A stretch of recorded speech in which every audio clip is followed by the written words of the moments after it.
Dan apakah penilaiannya bebas dari konflik kepentingan pribadi? Disclaimer dulu ya, sebenarnya tahunku kan udah 2017, jadi aku merasa cukup banyak perubahan, terutama di pageant internasional, yang berpengaruh ke pageant nasional juga sebetulnya. Nah, karena aku sendiri tadi pernah merasakan di kursi juri seperti apa, jadi memang tidak pernah merasakan sih sebetulnya ada kecurangan-kecurangan tertentu ya.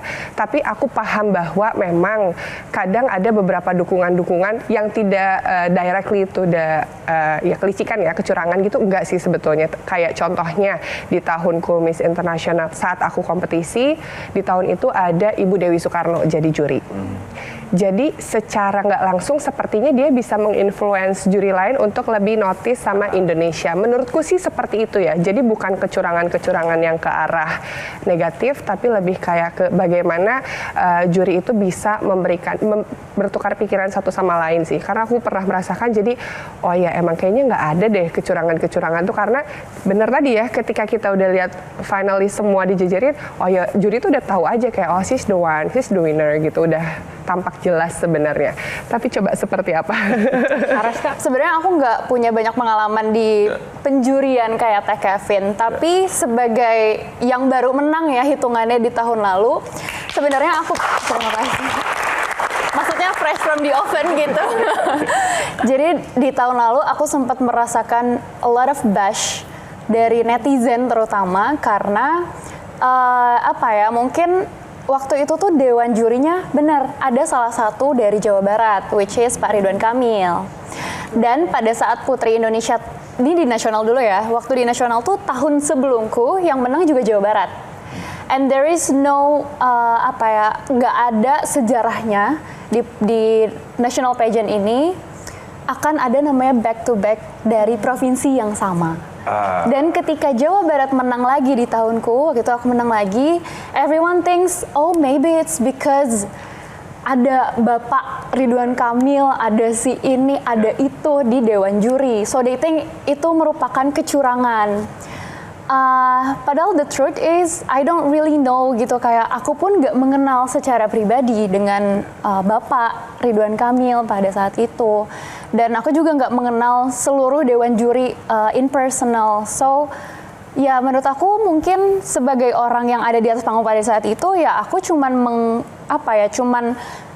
melakukan dari A sampai Z sepenuh hati. Terus kayak aku sudah banyak melakukan kayak belajar dan karantina dari sebelumnya.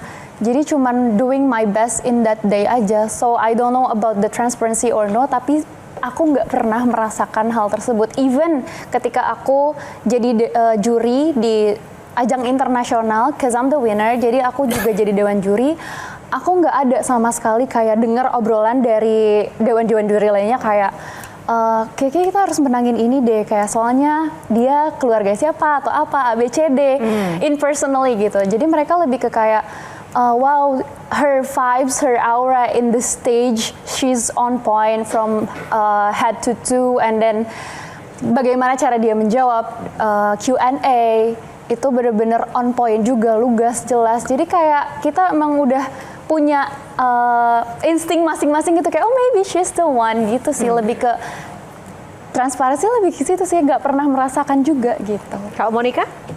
Kalau saya kebetulan tidak menang yang di internasional ya kayak kata Tata sama Kak Kevin, jadi nggak ada, mungkin nggak bisa terlalu memberikan input kalau misalnya di ajang internasional aku tuh seperti apa.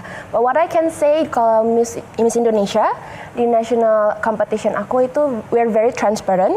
Jadi untuk penjurian itu ada poin-poinnya. Jadi setiap fast track itu ada nilainya dan winner itu ditentukan berdasarkan poin-poin tersebut.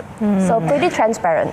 Oke, nah sekarang kita karena tadi ada istilah Jawa Barat, kita langsung ke Kang Ronald aja nih. Harasa dari Miss Supranational.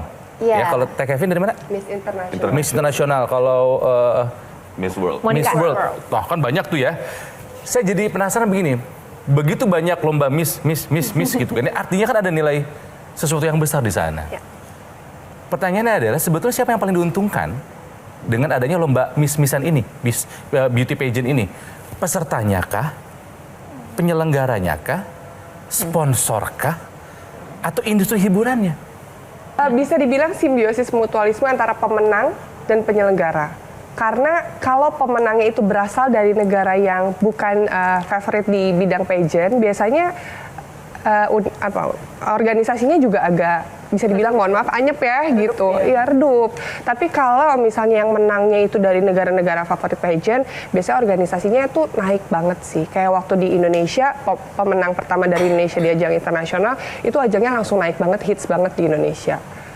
Gitu. Jadi pesertanya dapat keuntungan, penyelenggaranya juga dapat. Pemenangnya sih. Pemenang itu artinya dalam artian personalnya atau personalnya. Ya, karena dia dapat platform yang bisa membesarkan nama dia. 1 tahun tuh ibaratnya dikasih kegiatan yang bisa buat portofolio dia lah ibaratnya ya. Itu baik untuk dia menaikkan value dia segala macam. Nah, cuma sayangnya kalau tadi datang pemenangnya bukan dari negara yang favorit di dunia pageant, kayak kalau sepak bola kan ada negara-negara yang menonjol tuh, pageant juga ada negara-negara yang menonjol. Kalau muncul dari negara yang tidak menonjol, biasanya supportnya tuh nggak maksimal dari masyarakat.